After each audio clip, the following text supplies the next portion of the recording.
Welcome, everyone, to 451 Degrees Podcast. Today, we are talking to Jon Del Arroz, a published author of novels, comic books, articles, including on The Federalist, and his own YouTube channel. Hello. Thank you. How are you doing? I'm doing great. How about you? I'm doing good, too. So you have, quite a lexicon of content already, and in many different medium streams, which is impressive.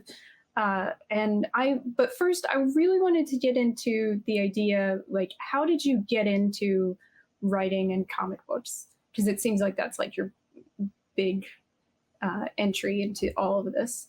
Yeah, I started kind of messing around with writing when I was 18 in high school. And I just liked a bunch of fantasy books like Wheel of Time, Lord of the Rings, things like that.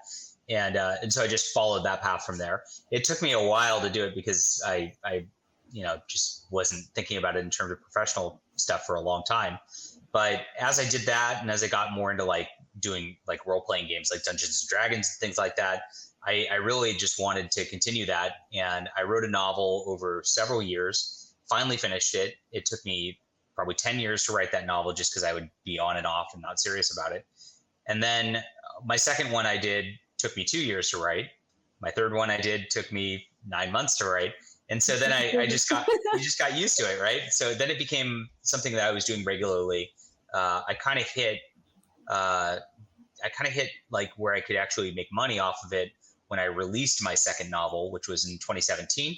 And at that point, I just decided to just keep cranking them out so that I could kind of be like those old style pulp writers who was always coming out with new content, always giving people good stuff to check out, and just really trying to just revitalize independent fiction from a conservative side. Yeah, definitely. And I could see how that would be an interest politically as well, because I'm mostly into literary novels myself, and I notice those are completely ideologically captured these days from the traditional publishing houses.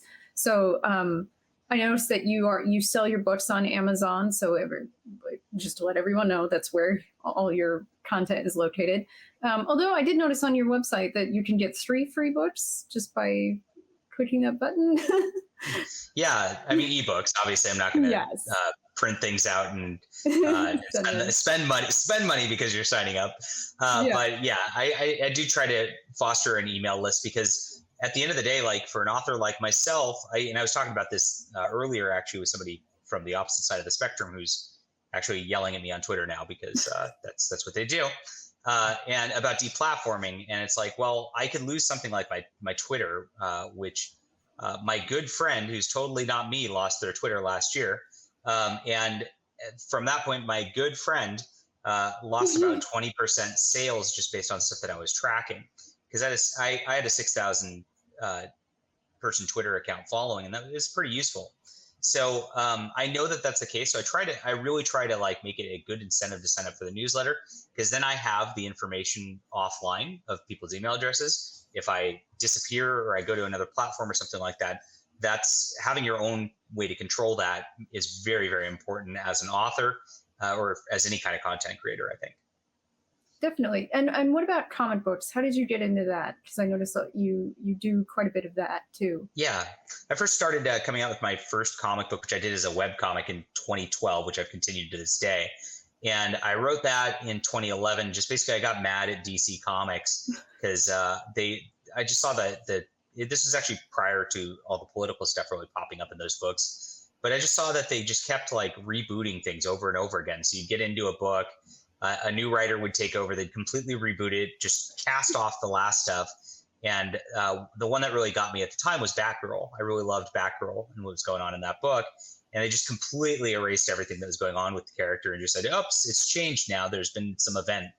And, that frustrated me. So I'm like, you know what, I'm going to take what I liked about that character style, and I'm going to take what I like about the character's attributes and all that, and make my own character out of it. And guess what? There's never going to be a reboot because I'm in control. Yeah. That kind of reminds me, Flannery O'Connor said that writers will write the kind of books they want to read. So it's you wanted to read that and they stopped giving it to you. So you started essentially writing it. And I think that's really amazing, because a lot of people are like in this complain mindset, as opposed to trying to move forward on something, which is what you did. You know, instead of just complaining, you moved forward and did something to like make it better.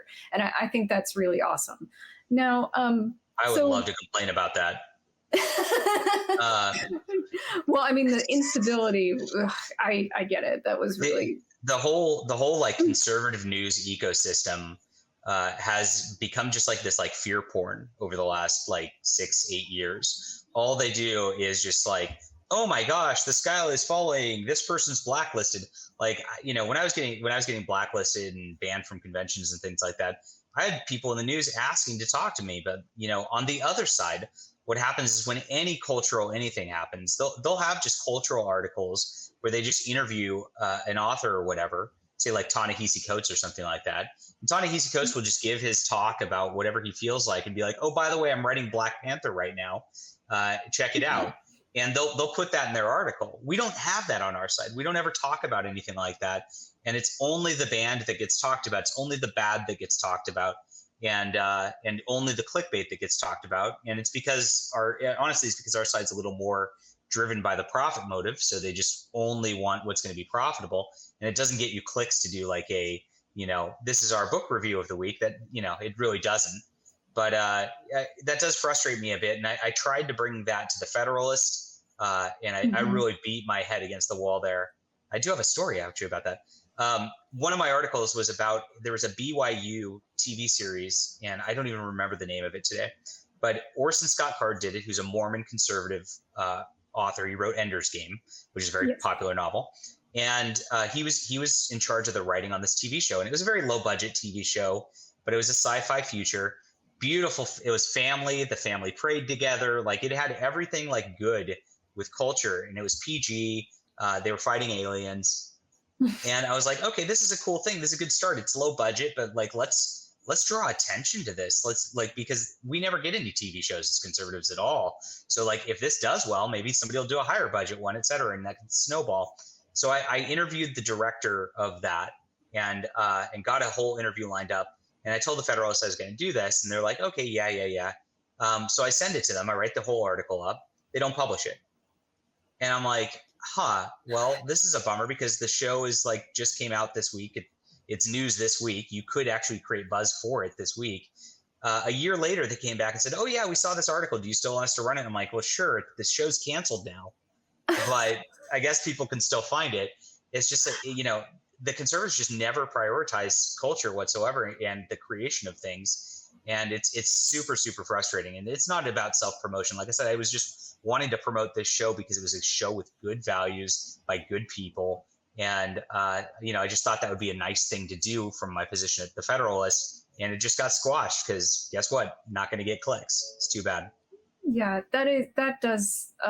that sucks. I gotta say, because like I'm big on this whole, we need to create culture that is not ideologically captured by the woke, because it's just so prevalent right now. And if we don't promote and create culture, we're never gonna like make any headway on this. I'd have to say, because it's like, that's how people spend their time. They spend There's a little bit changing movies about it now. I mean, with the whole comic books group, you know, like it's led by Ethan Van Sciver. He's been creating his own stuff too.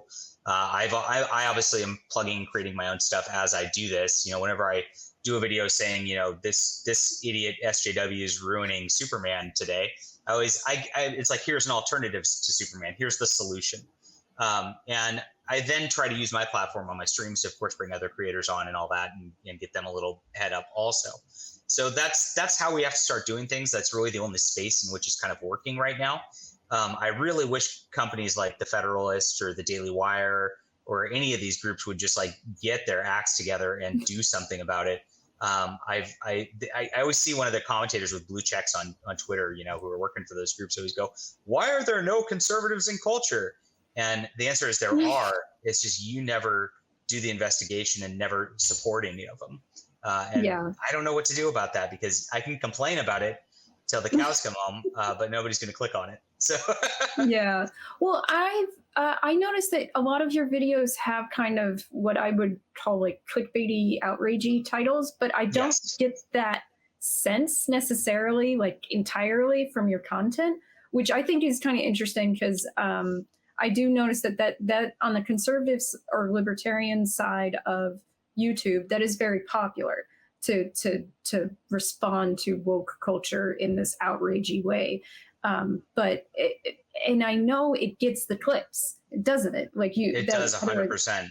I used to like do a big mixture of things, just of course trying to get the YouTube channel somewhere. And I wasn't growing very fast for a long time. I would do comic book reviews. I spun off my comic book reviews. So I like doing comic book reviews just because I like reading comic books. So I did a second channel with just comic book reviews. It gets almost no clicks. And I found that like when I did a clickbaity title, I would get, 150 clicks. When I was smaller, it's now about 300, 400 clicks in a day when I get one of those. And the comic book ones would get like 30, 40 clicks. So it was a difference of like 3 to 4x. And so that's why I stopped doing it. And then once I stopped doing it, the channel became more consistent. So of course people were looking for just that. So then it started to really grow really fast. I'm now growing by like 300-400 subscribers like a month. And that's pretty good. I like that rate of growth. I'd of course like it to go even faster. But if this just stays like this forever and just grows this amount, by next year, we'll be in really good shape. So I do the clickbait titles. I learned how to do that because I've worked for several different media organizations in writing. And I don't always give the take people think they're going to get, I guess, because I try to take a very holistic look at things and a step back look at things. Obviously, Joe Rogan's very much in the news right now. So it's like, I'm going to talk about the Joe Rogan topic like you expect, but you're not going to expect me to say like, oh, Joe Rogan shouldn't have apologized for saying the N-word because, nobody else is saying that. But in no way should you ever apologize to SJWs. Like, and it just destroys things every single time. And so I like to give that point and just like give the pointers of like, if this happens to you, because if you listen to the context in which he said it, he's saying, he's reading some script like, this person called you an N-word. And now you can't even do that these days, I guess. It doesn't make any sense whatsoever. No. But that's what they're trying to gotcha him for. It's crazy. He should never have apologized for that. And if you find yourself in that situation, don't apologize for it. Don't resign from anything. Don't like whip yourself and flagellate yourself for the SJW, idol god or whatever it is. It doesn't do any good. It just loses the respect of people who would be on your side to fight with you. And it loses, and the other people are just out there to try to torch you. So it's like, there's no reason to try to appease them. So that's my type of advice. Mm-hmm.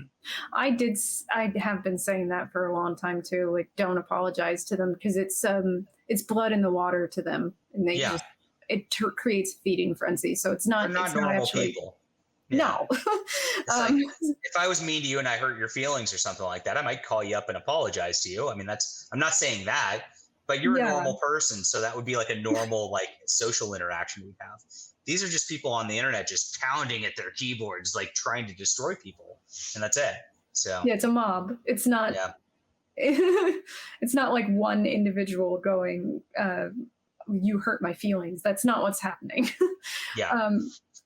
So in the so ComicsGate is relatively recent, and obviously GamerGate is quite few years old now. And I would kind of want your opinion on like both of these phenomenon, like because when it comes to GamerGate, a lot of the content that you hear from mainstream sources is they ignore things like "Not Your Shield," the counter movement, and things like that. So from someone who's in comics, what is your opinion of all of this?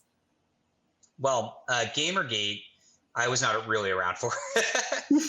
I don't really play video games because I write a lot and I play tennis as a hobby, and so I've got just horrible tendonitis in my wrist, and so if I played video games, I would not be able to get anything done, and so I never played video games. So I was just not really in those circles. I started going on the Kill stream and things like that once the ComicsGate thing started to blow up because I became a guest from that perspective, right? But that's my only interaction. Like I've interacted with Ethan Ralph. He's a friend of mine. I have not I'd love to interact with Medicare. I think he's the funniest guy on the internet. And I've interacted with a couple of the other guys too.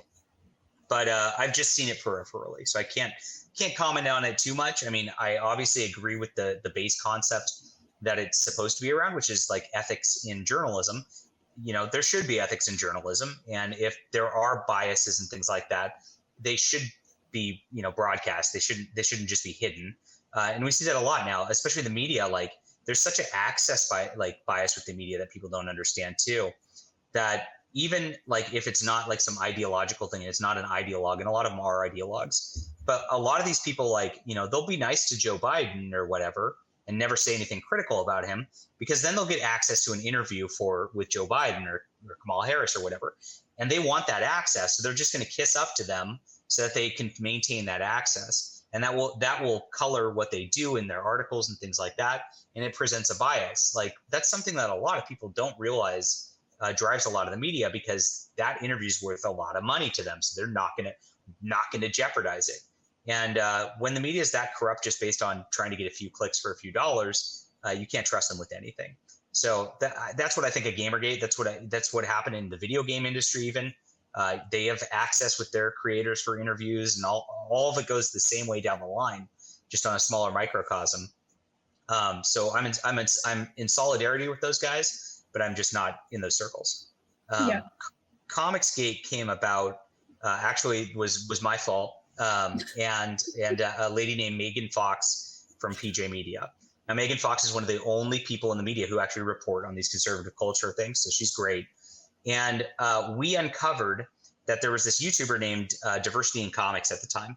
And this was 2017. And there were a bunch of comic book pros from Marvel and DC, like the big companies, threatening him at conventions. They actually were in a Facebook group talking about how, like, oh my gosh, if he's going to be here, what are we going to do? What's our plan, right? And conspiring. And they started conspiring to get him banned.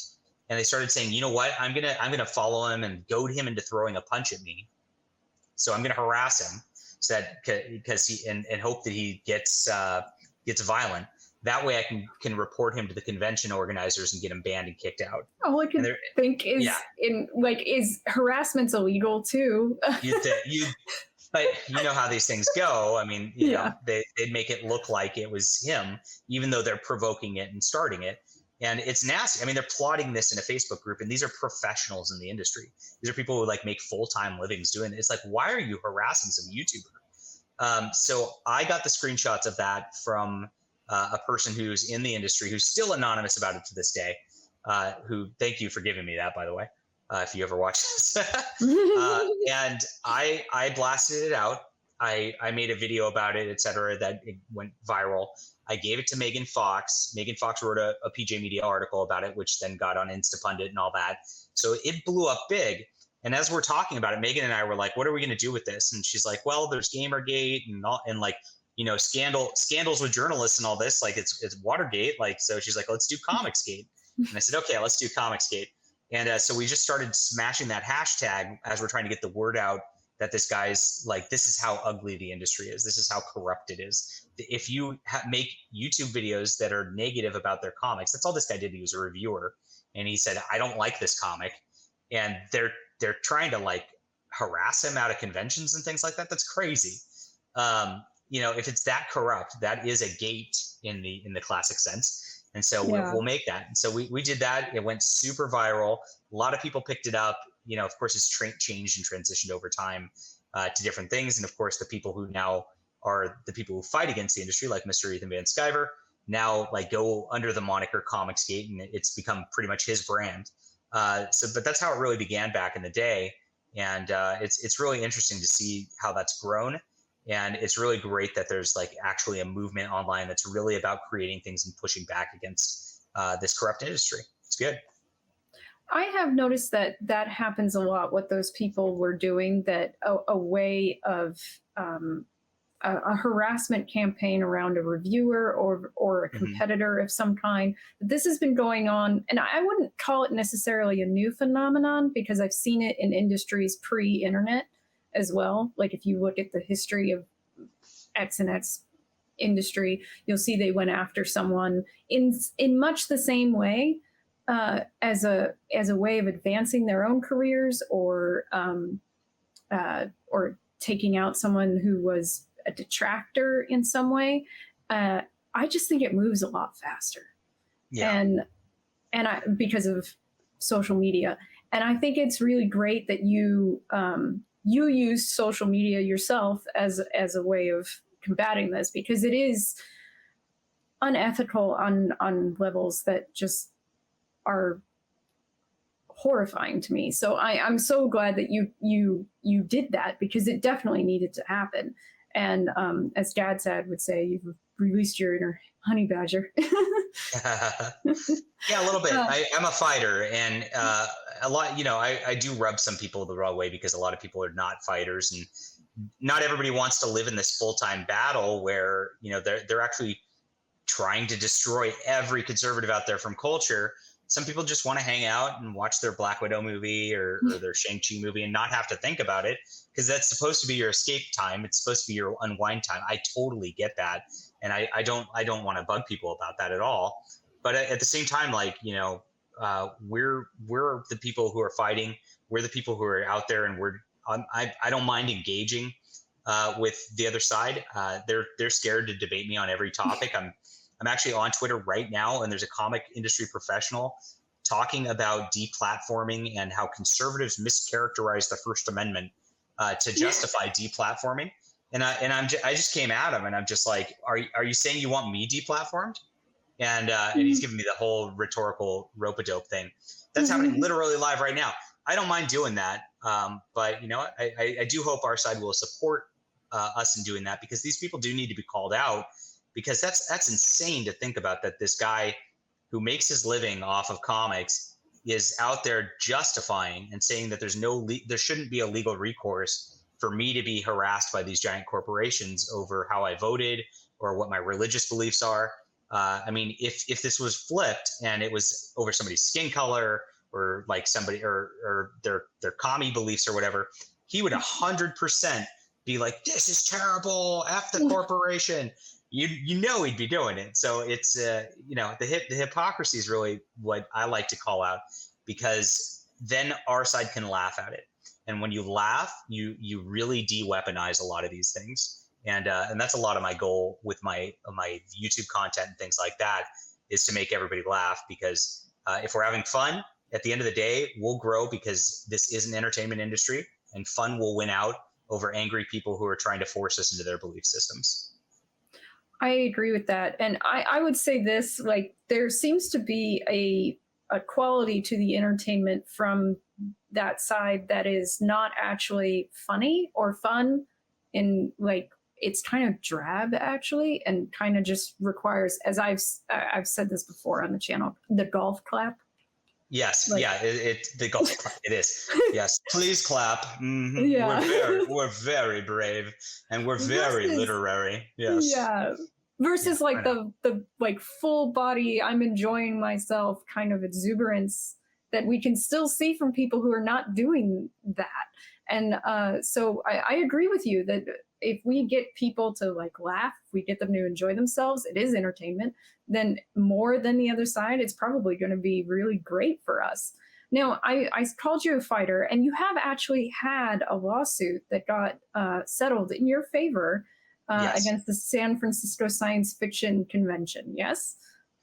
Yeah, well, I've been involved in 2 arbitrations. One was against Indiegogo, which is a crowdfunding website, much like Kickstarter. Yes. And I did that with a group of people. We actually banded together on this, because they removed a book from its platform, which was called Alt Hero Q, and it was by Vox Day and Chuck Dixon, Chuck Dixon is longtime Batman writer, my absolute hero. Like, I want to be like, I'm 40, but I want to be him when I grow up. Like it's that kind of thing. And they removed it just because it said Q in the title, right? And they just flipped out about it. So they did a letter in the alphabet. Oh, yes, I know. Which they put it in the title to be provocative, of course, right? Yeah. But it was a good book too. But the campaign actually ended, and they said we raised all the funds, They actually gave them an email saying the funds are going to be on their way. And then somebody actually went in the company and saw it, even after it was all closed and over, halted the funds from going out, said, wait a minute, deleted the campaign, refunded everybody after holding, like, they held my contribution for like 45 days and then gave it back. So they were accruing interest on it, of course. And it's like, wow. And this was about $125,000 campaign. So it wasn't chump change that they were doing this with. So we all banded together because there's a arbitration agreement in there that they put as the laws for the state of California. And I know this wasn't the question you asked me, but this is a fun lawsuit to talk about too. We went in and basically, accused them of fraud because they fraudulently took our money. They fraudulently did not provide the services they were going to say they were providing to give that money to the campaign that we backed. And there was nothing about the terms of service, like for the letter Q. Like it's not like that, whatever. Not like I like it, right? It just doesn't make sense. And so we all did this arbitrations together, and gosh, there were hundreds of us. And the beautiful thing about these arbitrations and the way that the state of California, God bless the state of California, that our laws work, they actually built these to, quote, protect these companies. And the companies were trying to avoid class action lawsuits. And so they made it so that legally these companies can force people into arbitration first, so they don't get this big class action lawsuit of, and go bankrupt. Well, there's a problem with the way that they did it, because the state of California then has consumer protections for these arbitrations. So while I have $100 filing fee and everybody else has $100 filing fee to put in this arbitration, the company then has to bear the cost of the arbitration, each individual one, and they're all individual, plus the filing fees on that side, which the corporate filing fee is $1,000. So the minute 100 of us go in on this, which more than 100 of us did, just to file their responses, they're actually required by the state of California to pay that $1,000 every time. So just for the filing fees, before they even engage their attorneys, anything, they're in this $100,000, $200,000 as a loss immediately. So all I'm allowed to say about that lawsuit and the arbitration there is it was resolved satisfactorily between the parties. I love that. Oh, that's very similar to what happened to Patreon with Sargon of Akkad. Yes. And I remember seeing arbitration documents when I was first going into the workforce, like for like retail and stuff, so like young, and going, I don't want to freaking sign this, because I knew immediately what it meant that I couldn't take them to court. And on the level of that, I could see how it's not helpful to the person. But when it comes to these big platforms, it's and they do something that affects like 100 people, it's to bite them in the ass like real fast. And yes. I find that pretty hilarious. I just think that's so awesome. Now, you did have the other lawsuit, the San Francisco Science Fiction Convention one. So can you tell us a little bit about that? Yeah, this was a wild one. I'm actually like walking down this downtown Disney with my little kids, and I'm in Disneyland, and my phone's blowing up, right? And I'm like, what's going on? So I look at my phone, and my friends are all texting me. The World Science Fiction Convention just banned you. They just wrote this nasty thing on their website, and I'm like, no, you got to be kidding! What for what? And so I look it up, and they have this whole like rambling statement because some SJW wrote it, and he just had to go crazy. This is what they do. They write these walls of text, right? And even in entertainment. I know. It's just like, gosh. And so I look at it and I read it, and it's just like, okay, we're removing Jon Del Arroz in order to remove racism and bullying elements from our conventions. And, we're striving to be a better convention. Harassment is not all this stuff, right? Gobbledygook that doesn't mean anything. And I looked at it, and I'm just like, I didn't do anything. So I write them, and I'm like, what the heck is going on? Like, I'm just trying to go to a convention. And they write back, our decision is final. There are no appeals. And I'm like, for what? And, like they don't, they just go around in circles without telling me what's going on. So I'm like, fine. So one of my friends actually contacts an attorney who does a bunch of civil rights litigation in California, and that guy sees it, and he's like, oh, well, there's a couple things here. California's got some robust civil rights statutes, of course, which we can fight them with. Thank you, California. They're not designed for us to fight them with, but we can use them because they are the law. That's the beauty with this. And it's clearly like when they call me a racist bully, that is clearly liable, unless they have a reason to call me a racist bully, which guess what? They don't. There's nothing there. And so we file a lawsuit. I try to talk to the guys again, like before. I'm like, look, I'm gonna file a lawsuit. You can call me, because I always try to just like settle this like a normal adult or a business, because I've never been like, anytime I've ever had a problem with a customer in business, like outside of writing and all that, it's always just been like, maybe we butt heads and all that. We pick up the phone, we have a meeting, we figure out what you want, what I want, see if we can figure something out. And it's never a personal thing. But this is just intensely personal with them, because like their politics are their religion. And me, especially as a Hispanic guy, like who flies in the face of I'm not allowed to vote for Trump. Trump's racist. Like they can't even compute it in their heads. And I'm not either. Yeah, they throw a fit. Oh, a woman? Why would you do that? Trump said he wanted to grab you by the pussy. Well, no, he didn't. Like, it's like, stop. But they just hear what they want to hear, and they're such zealots. They don't have anything else. So that's what I dealt with, and we had to end up going into a lawsuit. Now that was like January 2018, so it didn't get resolved until July 2021. So this is how long our legal court system takes. You have to be, again, a real fighter. You have to sit and wait it out. By the time like you even get a trial date and all, it was like mid 2020 where I'm in the middle of the pandemic, and I'm like, I don't even care anymore. It's like, it's so hard like to keep up that energy. And my attorney actually had to tell me at the time, like, John, we waited this out for 3 years. Like, we could end this now, or we could just like, but you really have to go through with this. I know that it doesn't matter to you so much anymore, but it's like, yes, I know. Okay. So we did. And sure enough, we got the guy in deposition. He's a white guy. And of course, we get him in deposition. He's in charge of things. And so we start asking him all the questions, and he starts giving these weird zealotry answers. And my attorney's just messing with him. And he's just like, okay, so John's Hispanic, right? He's like, oh yeah, John says that all the time. And he's very proud of it. I'm like, yes, okay.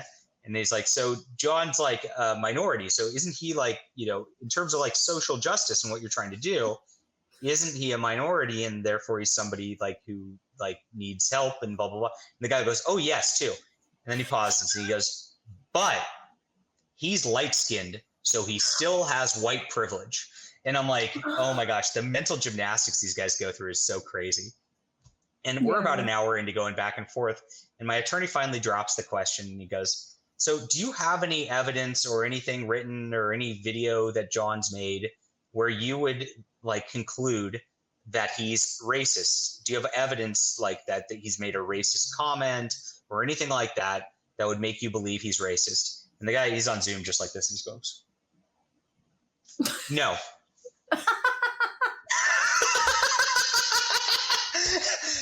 And I'm trying not to laugh because we have this Zoom conference. I'm just sitting here like, oh my God, like this is a libel lawsuit, and they called me that, and he literally just said no under oath. Oh my God. I know. And so it was absurd. And I kind of feel bad because like the guy's clearly crazy, right? And he's clearly got mental issues. And that's all these SJWs always have mental issues. It's a huge mental disorder. Whenever you encounter this, they're insane. And it's not even just that that they have a mental like disorder. It's that they're not even trying to work on it. Like they're like basking in it. The beauty of this, so we got that, and of course my attorney pulls me off air, and he's like, well, we just won the case, so I don't really see any need to continue the deposition anymore, Yeah. And I'm like, of course, yeah. And but interestingly, so that came out, and at that point we started being, they started being like, okay, well, let's settle. And so I asked them for a lot of money, and they said, well, we don't have that, because they're all broke too, because SJWs are always broke. That's why they're miserable.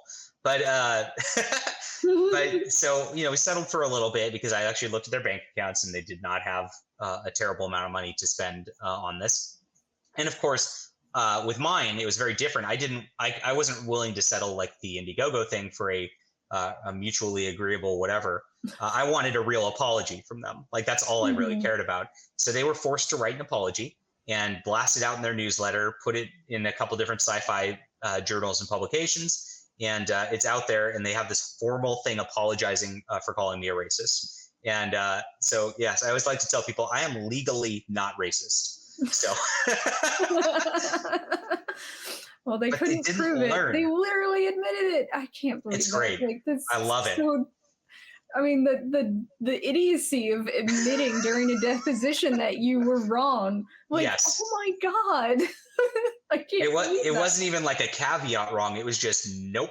Okay. Yeah. We'll stop here. That is. But they didn't learn their lesson. Like to your point earlier, where like they're not trying to work on it. They're not trying to work on just like not lashing out or their crazy stuff like that. They wrote a blog about it later on a science fiction gossip website. And his conclusion was, next time we do things like this, we're just not going to state the reason why we're banning them. It's like, maybe you shouldn't just ban somebody and like because they're racist. Like you should just leave people alone and let people just enjoy science fiction, enjoy the arts, enjoy entertainment along with you. You keep saying diversity, but you're trying to kick out anybody who doesn't agree with you. Like, just stop. That's the problem. It's not how you phrased it, Yeah. Oh my gosh. I mean, the lesson they learned in this situation is that they need to be more vague. That's what they've learned, which is, and that's a big tech like go-to, and it's often a go-to for litigation to be as vague as possible, because if you're vague, then they can't nail you down. And it needs to be like, we wouldn't accept this for criminal law, like when so I don't understand why we're accepting it for actual like contracts with private companies, but it's where we are right now. But so you have so you mentioned Twitter, the ban and everything, and it's kind of funny, I got banned in July last year myself. Excellent. I'm glad you have the merit badge with me. Yes. Yes. And so it was like right around the same time, and it kind of made me laugh when I saw that. And I got banned. Like, I was looking at the ban, and it doesn't make any sense to me. Just like mine doesn't really make any sense to me. Considering what was yours? I kept going after essentially OnlyFans and Twitch Thoughts for trying to get people fired. And I use the word whore. And that was it. Just to be clear. Okay. Yeah. Like, when you're literally prostituting yourself, that's actually being a whore. Yeah, like, I'm sorry. Literally. Yes. Yeah. Yes. Like, it's, and like, here's the thing too, is that I don't care if you want to do that, but don't lie and say it's some great respectable thing, like you're a doctor or a lawyer. Like, no, that is literally prostitution. I don't have a problem with it. Do it, own it, but don't get upset when someone calls you on it. So that was my ban. And but I've seen recently you've got something going on with Discord bans. It wasn't me personally. Yeah, I noticed today. A bunch of my friends all got banned, and I started looking, and I'm like, is it me? No, I'm still there. I don't know if this is the type of thing I can bring up and share my screen, but I actually have what Discord sent to my friends. Every one of them got this letter exactly. If this can be done, there it is. All right, here it is. This is everyone. Like, there were about 30 people who all got this, and I found out they were in a server which was related to ComicsGate. It was a YouTuber server who's a very small YouTuber, a very friendly guy, also from California here with me.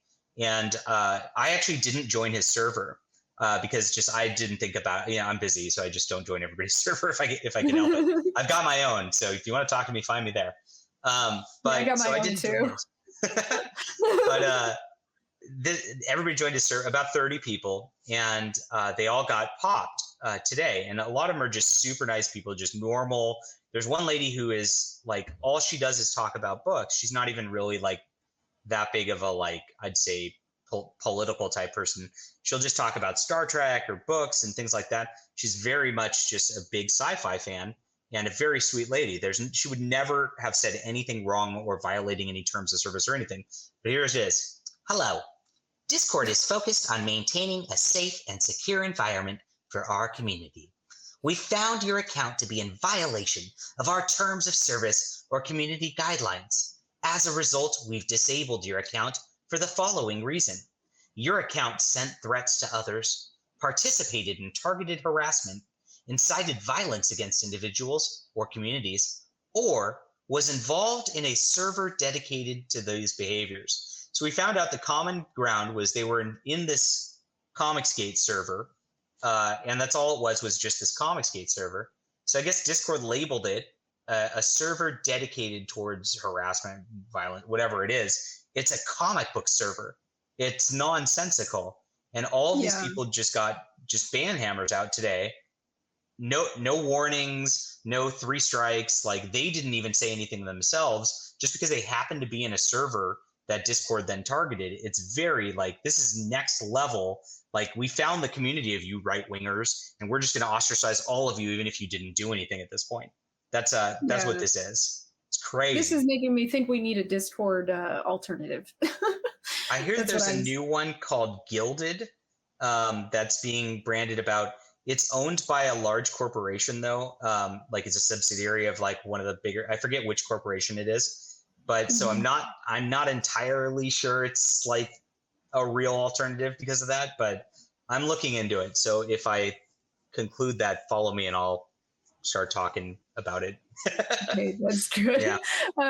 Because this is kind of I recently saw something. It's kind of a joke, but it's also actually true. It's where this kid says that community punishment is against the Geneva Convention, and it's true. It actually is, and that's what this is. This kind of stuff is community punishment. You can't. You're not supposed to hold someone responsible for the actions of other people just because you're part of the same community. That is community punishment. It is like illegal according to the Geneva Convention, like, because it's something that happened a lot during World War II, and they don't want people to start doing it again. Now, that's usually aimed at countries, at states, but I think it's fair to hold private entities to that general principle as well, because it's kind of inhuman. And corporations at this point are basically their own fiefdoms in which control people. I mean, even though they're not in an official country or whatnot, a lot of times they even have more power over people than countries do. So, I definitely think that's fair to hold corporations to a standard like that, for sure. So, and now, like, that, sorry, I'm like my brain is trying to go to the next thing right now. Now, you've been accused of bullying quite often.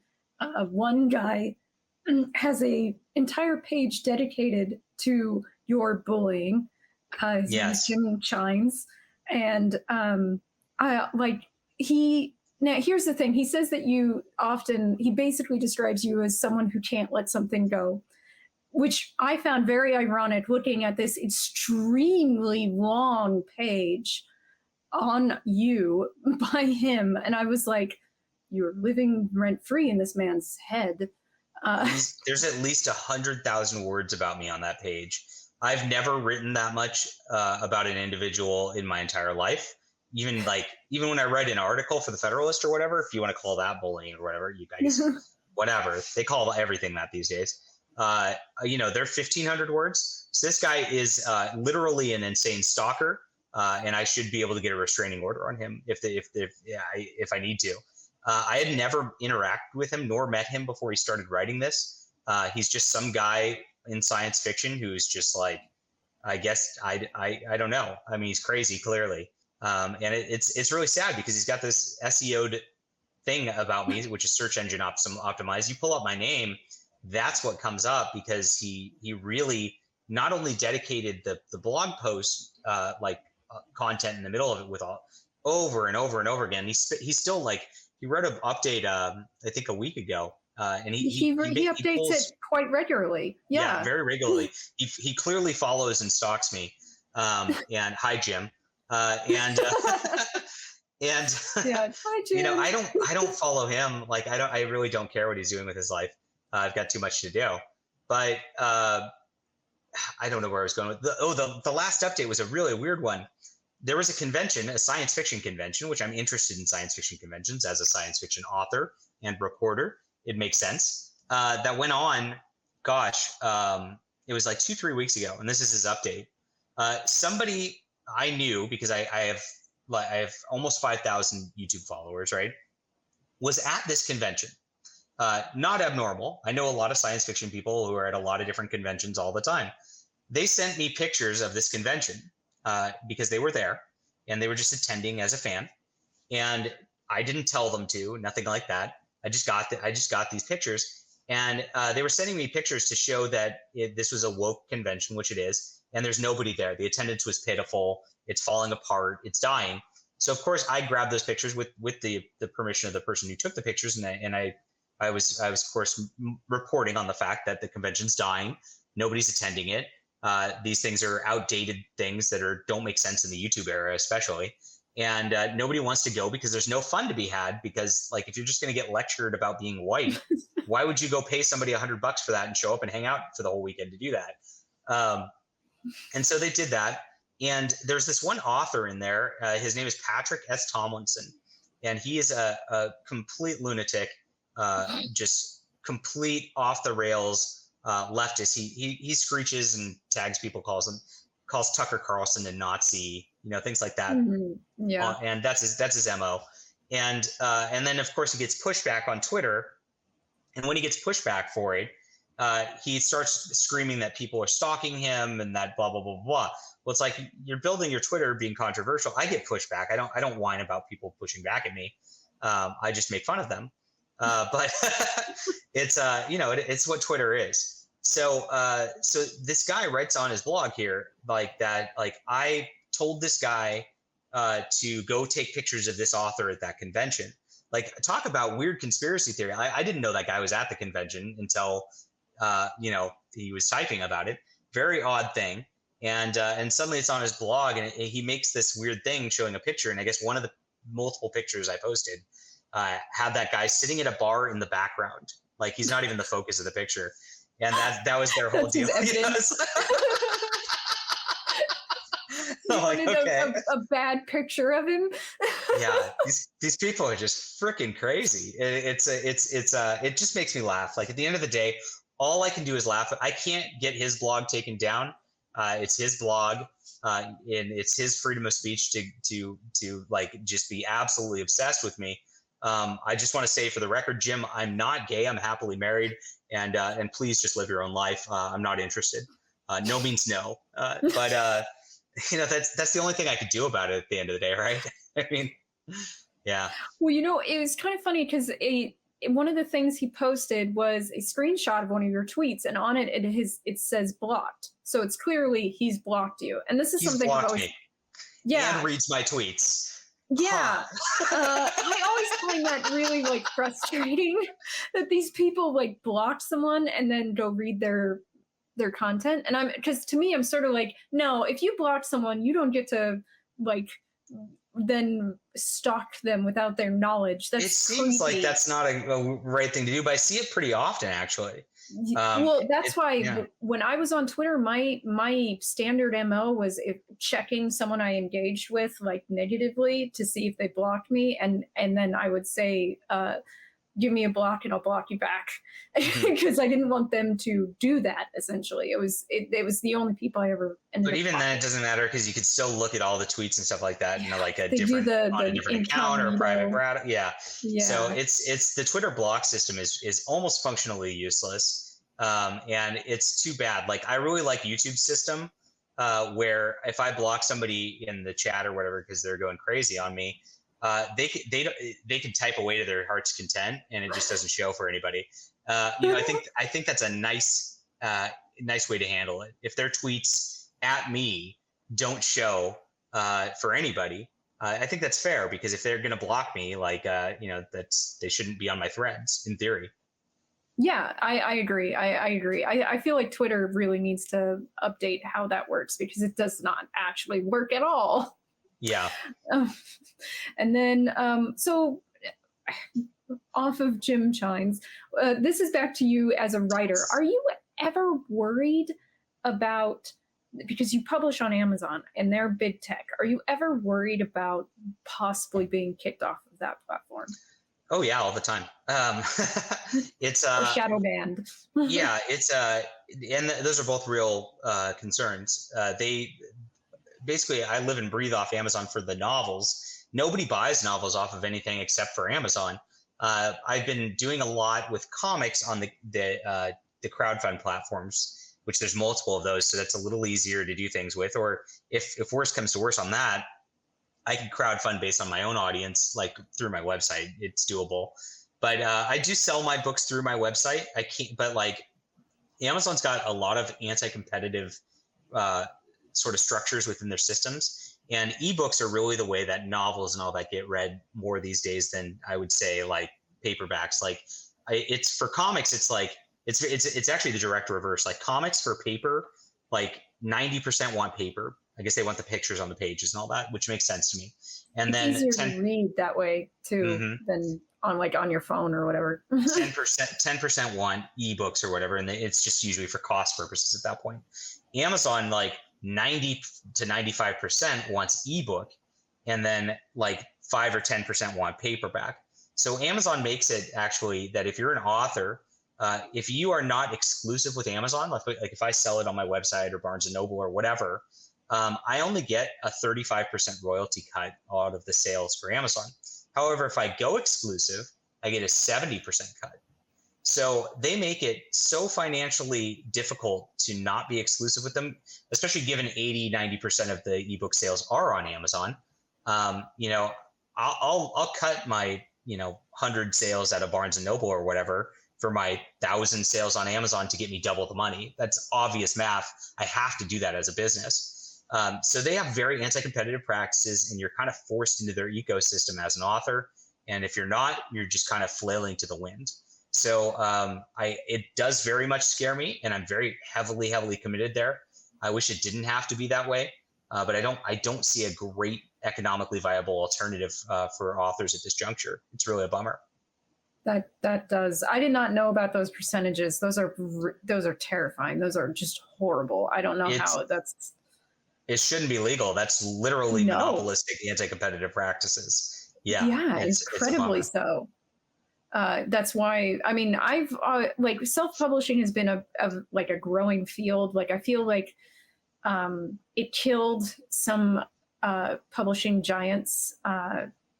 Not in the way that it completely destroyed them, but someone like Harlequin, like I've mentioned this before on the show, they were destroyed by self-publishing because romance novelists were like, well, if I could just publish this on ebooks myself, like I don't have to pay your outrageous fees or follow your stupid rules. So like I feel like there was this golden period when self-publishing first started really coming out, and then we have Amazon like as a juggernaut again, essentially like controlling that. And I definitely see a need for a viable secondary option, and probably a court case for those percentages. It's just nobody's going to do it. It's like it really takes Congress to do something on the antitrust level. And we've seen that both the Democrat and Republicans in Congress, they are lined in their pockets by the corporations, so they're never going to touch any of it. It's I hate to be a black pillar. I'm very much I'm pretty optimistic about a lot of things, and I try to be high energy about a lot of things, but like the federal government's not one of those things I'm optimistic about. I think it's just a cluster. Yeah. I 100% am with you on that one. The more and more I read about the federal government, the less and less I trust them. It's directly inverse. So what is your major piece of advice for non-woke writers right now?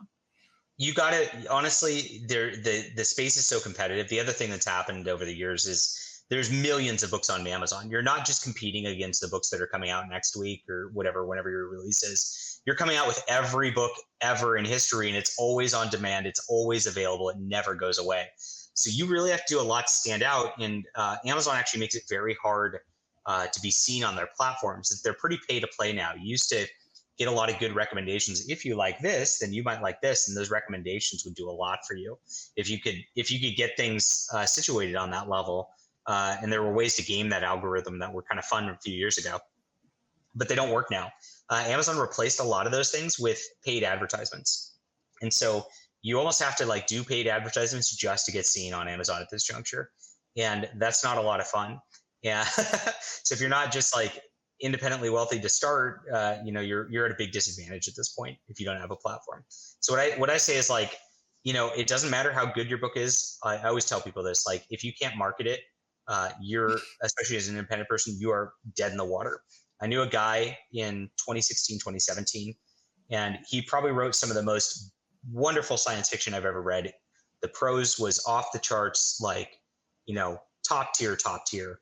The concept was fun, very interesting stuff. And he had a thing called central pain syndrome. I don't even know if he's alive now. But the central pain syndrome, actually, his body just sent communications that he was in pain all the time. And some days it would be worse than others. He couldn't get rid of it. And some days he would just couldn't even get out of bed. Well, so he never was able to promote his book whatsoever. The book was perfect. There was nothing unprofessional about it. Absolutely great stuff. He sold 30 copies of his book. And it doesn't matter how good your book is at all. You could be the next Hemingway. You could be amazing. You do have to have a level of competency, I'd say, because if people find your book and it's just like really poorly done and not professional level, of course, that's going to be a different ballgame. But assuming you're at a professional level, so are a million other people. So the only way to get out there to differentiate yourself is to market yourself. You better develop some sort of like thing where people want to follow you on Twitter or follow you on YouTube or something like that. It is really the only way to get yourself seen. And if you get people to invest into you, not only are you going to be able to sell your one book, but you'll be able to sell your next book too, because people will be there for you and they'll be like, okay, I trust this person, whatever content they want to come out with. And I rely on this a lot because another big part of being an author, do the same thing over and over again.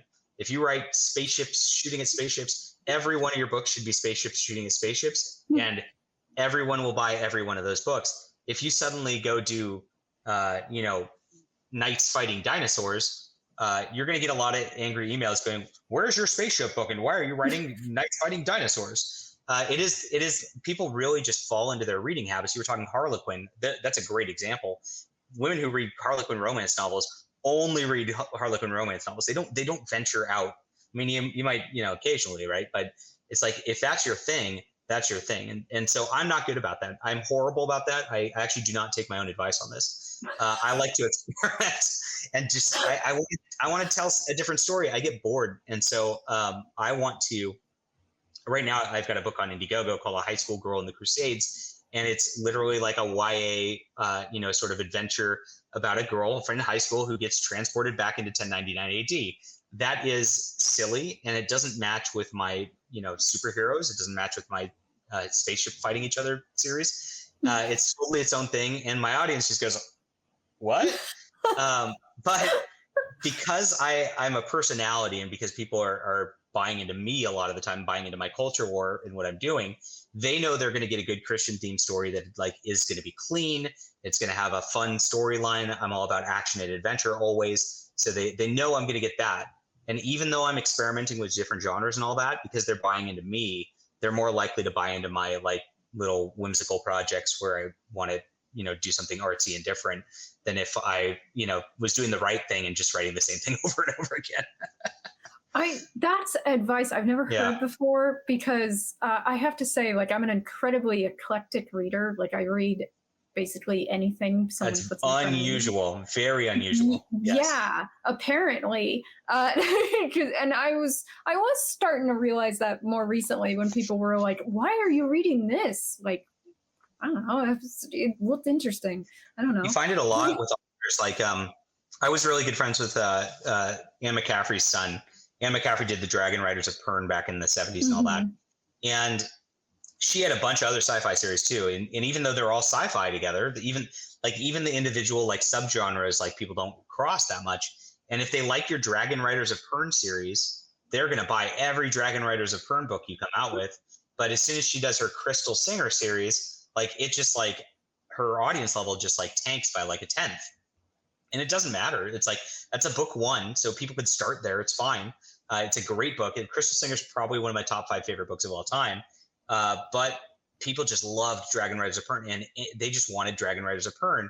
And I see the conventions. Like there was another old lady author, and I'm not gonna name her, but she was at a convention, and I could tell she's a shy, introverted lady, and she's writing some fantasy stuff when she used to write the spaceship pew pew sci-fi stuff, and her fantasy stuff's not selling as well.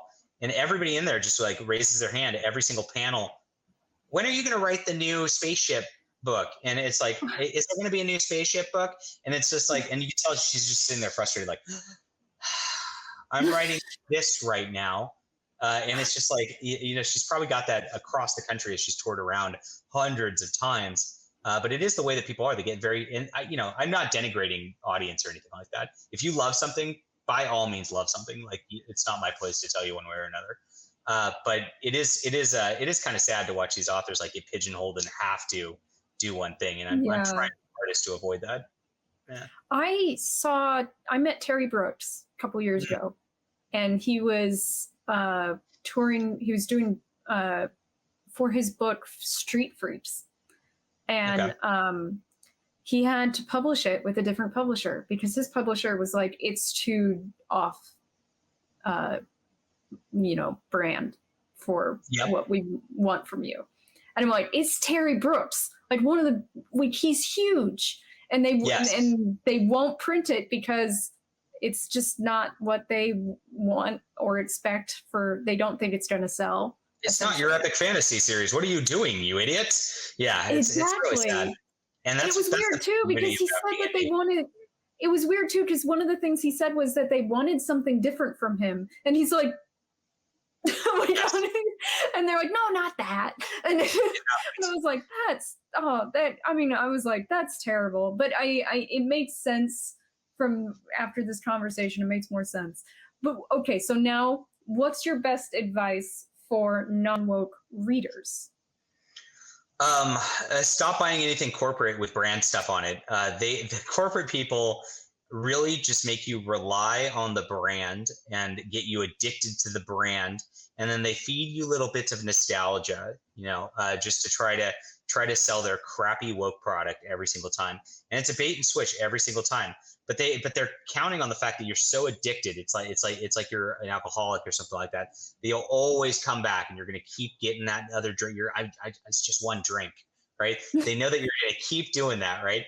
And so it's hard to do. I mean, I do it too. I always caveat this. I'm not perfect. Don't look at me like I'm Jesus about this. Like, I'm part of this culture too.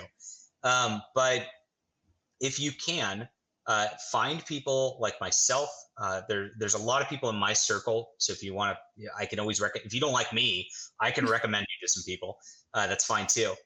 Who are just people who ally with your values, who don't hate you, especially. I mean, you don't want to give money to people who hate you.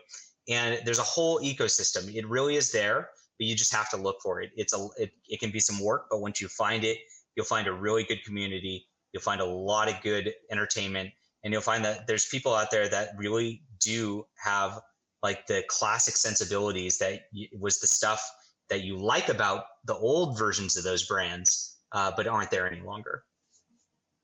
Well, thank you so much. I think that's pretty good advice to both our readers and writers in the audience. And I want to thank you again for coming on the show. This was a great conversation. I really enjoyed a lot of it. Obviously, you had me laughing quite a bit. And so I hope to have you back maybe for a discussion sometime. This was 451 Degrees on the Unsafe Space Network. And if you could watch your fingers over to the like and subscribe and share buttons, we would really appreciate it. Leave a comment below to let us know what you thought about this, and we will see you next time.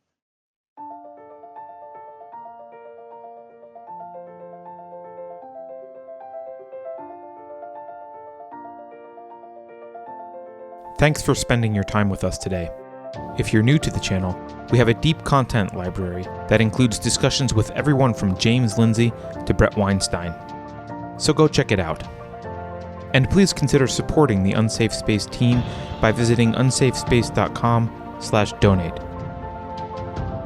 You can find us on a variety of social media platforms, and you can find a community of like-minded individuals on our Unsafe Space Discord server, which is open to financial supporters at any level. See you there.